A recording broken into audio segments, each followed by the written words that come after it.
Hey guys, this is Comic Uno, and today I'm doing Comic Uno's Best Comics of the Week, and this is the show where I review all the comics I've read this week in one show. We go least favorite to best pick of the week and everything in between. And before we get started, at the end of the video, we talk about the viewer's pick of the week, so in the comments below, let me know your pick of the week for a chance to be featured on the episode. This week I had a pretty average size haul with 11 comics. Number 11 for me is actually one I was really looking forward to, and that is Midlife or How to Turn 50. Forward to this because I do like Brian Buccellado's writing. I enjoyed the premise of this guy who's 50 years old and he's like looking at the scope of his life. He's fearful of everything and he ends up getting powers of thing that he doesn't really want to do. And I feel like the revelations of all that in the paragraph that was explained about the book was a little easier to get through than the actual book. I felt like I didn't get as many of the vibes of, oh, I'm super scared of fire. The artwork was really hard to get into. It's super bright, not very detailed, and just a very distinct style that I don't think really worked for this. And I was expecting just a little bit more from our main character to really glob onto, which I just didn't get with this issue. So overall, giving that 2 stars, and that is number 11. Moving on to number 10, a book I've been disappointed with because I was looking forward to it so much, and that is Blade issue 4. I really like the creative team. I don't know much about Blade, so that doesn't really help that fact, but I like this artist a lot. I really like their work on Black Widow, but the coloring just doesn't work for this book. It really takes away from the wonderful art of the artist. And I feel like the story is just not going anywhere. There's not much of a hook, especially someone who just doesn't know much about Blade. And I think it's a shame because I really feel like there's so much momentum for this to be a great book, which is why I stuck around with it for so long. I don't know if I'm going to stick around after this. It just doesn't really feel like it's hooking me. So overall, giving that 2 stars, and that is number 10. Moving on to another book I was really looking forward to, and which is number 9, and that is A Haunted Girl issue 1. I was looking forward to this because I do like a good horror book. I like a good female lead, and I like the premise behind it. So this is a personal story with the writer of the book, Ethan Sachs, and something that he's gone through with his own daughter.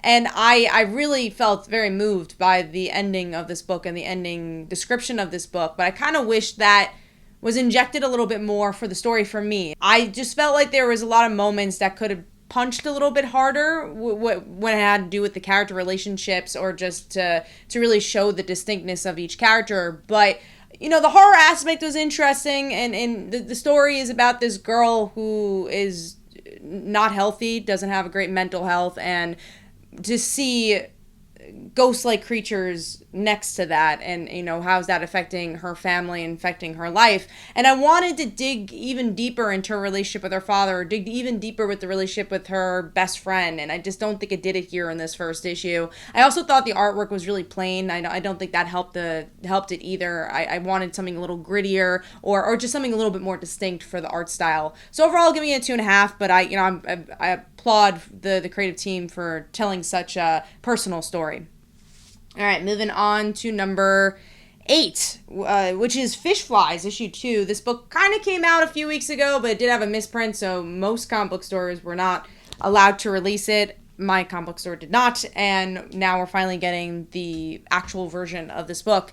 And I really liked Fishflies issue 1. I love Jeff Lemire's writing, and I like his style of art too. I think it fits for the books he's usually creating. But this issue, I don't feel like followed the emotional thread as much of that first issue. There's some moments like the girl being bullied. You're like, oh, that sucks. You get a little bit emotionally attached with that. But the connecting tissue of the 2 stories, I don't think works as well in this issue as the previous issues. It's a little bit of a slog with this one. Obviously, it's such a long book as well. But I like the characters. I like the vibe of the book. I just don't know if this really hit the marks as the first issue 1 did for me. All right, I'm giving that 2.5 stars, and that's number 8. Number 7 for me is Captain Marvel Assault on Eden issue 1, which is just a one-shot. So if you like Captain Marvel or you don't know anything about Captain Marvel, this is an issue for you, which is actually why this is so high. The Marvel's movie's coming out very soon, and I feel like Marvel and DC do not release books to their movie releases, which I don't think is the most wonderful thing. You want new fans to get into these books, and this was honestly a great way to get fans caught up for the next series. It explains the war of her home planet, or I guess her heritage planet, 'cause she is from Earth. But we get to learn a little bit more about our mom, which has been explained in previous miniseries. Are we going to read 10 books to kind of get this one explanation? And then you get a little bit of Wiccan and hulking, which maybe they'll be a part of this movie. I'm not really sure. And then it just kind of leads into maybe in the end this bigger story with Captain Marvel's connection with the dark side. And I was like, oh, that's interesting. I kind of wish there was more issues to do that with, but I'm hoping the next series is what they're trying to lead towards. But as someone who likes Captain Marvel, has read plenty of Captain Marvel books, did I get that much from this? No. But for someone who's never read Captain Marvel before, I think this is a really good Reader Digest version of it. So I'm going to give that 3 stars, and that is number 7. Moving on to number 6, which is Batman and Robin, issue 2. I love the Robin parts. I think Joshua Williamson gets Damian very well. And he's a tricky character to write because he's a little bit of a snot sometimes. But he also has this really wonderful, heartwarming side of the character. And I think Williamson really does balance that very well. The actual story with the bats and I always forget the bunny girl's name. We've seen her before. I'm not as invested in that. And that's weird because this is the Batman Robin book. But when Robin goes to school and we just hear from him or get a flashback, I really feel like this is where the book's at its strongest. I probably would have given it a little higher if the artwork wasn't so dark. I don't feel like it fits for a book like this. I like this artist depending on the book, and I just don't know if this is the one for me. So giving that 3 stars, and that is number 6. Moving on to number 5, the topic of this video, which is the Superior Spider-Man Returns, issue 1. This is actually a one-shot. So yes, Superior Spider-Man is returning. He's getting his own series, but this is a prelude to that. I did not know that. I thought this was going to be issue 1. Honestly, you get that vibe, and it's hard to rate and to answer that question, did we need the return of Superior Spider-Man? Because if I'm just following this issue, no, a lot of it is just flashbacks. It's about this thing that happened. It's a lost episode pretty much, where they're like, this is what Dr. Octopus is doing to open up the story. And then we go to the past of him being Superior Spider-Man, him kind of creating this villain because of his arrogance. The villain returns. Now we're to the present again. So it's like, okay, if this is going to be the lost episode tracks in the future issues, no, I don't really want that story. Already read Superior Spider-Man. I want to see new developments of the character, and I'm still not certain if that's the direction they're going to go. I thought this issue was okay. It didn't give me like, whoa, Superior Spider-Man's back, this is awesome, this new villain's here. It's just like, okay, cool, if you love Superior Spider-Man, you're gonna love this. If you're lukewarm on Superior Spider-Man, you're like, do I need this? And if you hate Superior Spider-Man, you're gonna continue to hate Superior Spider-Man. The thing I liked about the character, especially in retrospective, is that it did something new and different. It changed up the Spider mythos. So to go back, is that really changing the Spider mythos, or are we doing the same thing? That's kind of a pet peeve of mine, especially when it comes to Marvel, where it's like, oh, we got to go back to this story again and just not really unravel anything new with it, just to sell it for nostalgia's sake. So I'm hoping that's not it, but we'll have to tell with that actual first issue what direction this book's going in. But the artwork's amazing. If you're a Spider-Man fan, there's a lot of heavy hitters here that you know. Ryan Stegman, you have Humberto Ramos. There's plenty of wonderful creators on here. So great art. So giving that 3 stars, and that is number 5.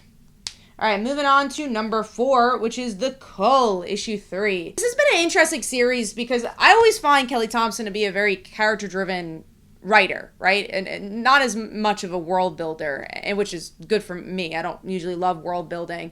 But this book has kind of taken a turn where it's very much about the world building. And this issue in particular is that, where we get to see our heroes pretty much get superpowers because of the world they're in. And that's the whole issue. It's kind of the origin story of how this world gives them superpowers. And there's not a ton of character development here. It's just them reacting to the world around them. Honestly, I like the world around them. I think the artist especially does a wonderful job at making it feel very real. These characters feel like someone you'd cross on the street, all while you're telling this kind of amazing big story of this, I would say, almost upside down, all the alternate realities type worlds you could get. That's this. So overall, I like the book, but I'm not loving the book yet because I am expecting more of a Paper Girls style story, which again, character kind of comes first, but worlds has kind of come first a little bit more in this series. So giving that 3 stars, and that is number 4. Moving on to number 3. the World's Finest Teen Titans issue 4, another kind of one and done issue where we get to see Roy, Aqualad, and Wally. They're just trying to connect as friends. There is some good slice of life moments with them, and obviously these characters are really different in Titans. They're much older, they're adults, so to see them as teens again, that's interesting. The thing that doesn't work in this issue is when it goes to other characters, which luckily doesn't happen very often, but you're like, all right, let's see what Bumblebee's up to. Let's see 2 pages of Robin and Donna, where I'm like, most of the story is Roy, Aqualad, and Wally, so why not just kind of stick with them? It feels weird that we're juxtaposing to different stories. But it's fun. If you're looking for a slice of life story, this is one to read. If you're looking for a little bit more plot progression, I don't know if you're getting that, and that's why I'm still a little bit on the fence with the book. But I love the art, and I think it's a fun book if you like Teen Titans. So I'm giving that 3.5 stars, and that is number 3. Moving on to number 2, which is the Amazing Spider-Man issue 35. This is kind of what you expect, but even though you expect it, it's a really well done story where we get to see Spider-Man is still Green Goblin-fied here and wants to kill everyone around, and we get to see some really touching moments between him and Mary Jane. We get to see Mary Jane use her powers a bit, and Norman really saved the day. He makes a decision of, okay, do I sacrifice myself and sacrifice Norman to save Peter from Green Goblin? And in the end, again, is very predictable. We get to see Norman start to become Green Goblin again. You're like, all right, we had to put the toys back into the toy box, which I don't love. I actually really liked good guy Norman, but I know it's lasted a while, and I honestly think this story arc has been so good because of good guy Norman. And hopefully this is a slow progression of the Green Goblin, but yeah, we're going back to the Green Goblin stories we've definitely seen before. But this issue, I just love Peter becoming evil. I just thought it was a lot of fun. I liked how the ensemble was used. I thought the artwork was really well done, especially for a little bit more of a horror-leaning story. It just was a really solid arc, and I'm interested to see where the gang war is going to take us and where the full series is going to take us, and hopefully not in a completely predictable way. So that's 4 stars. That's number 2 for me. Moving on to number 1, which is Green Lantern issue 4. I'm really enjoying the ride. This is a book where I'm going to the comic book store, and I'm genuinely excited to read the next installment.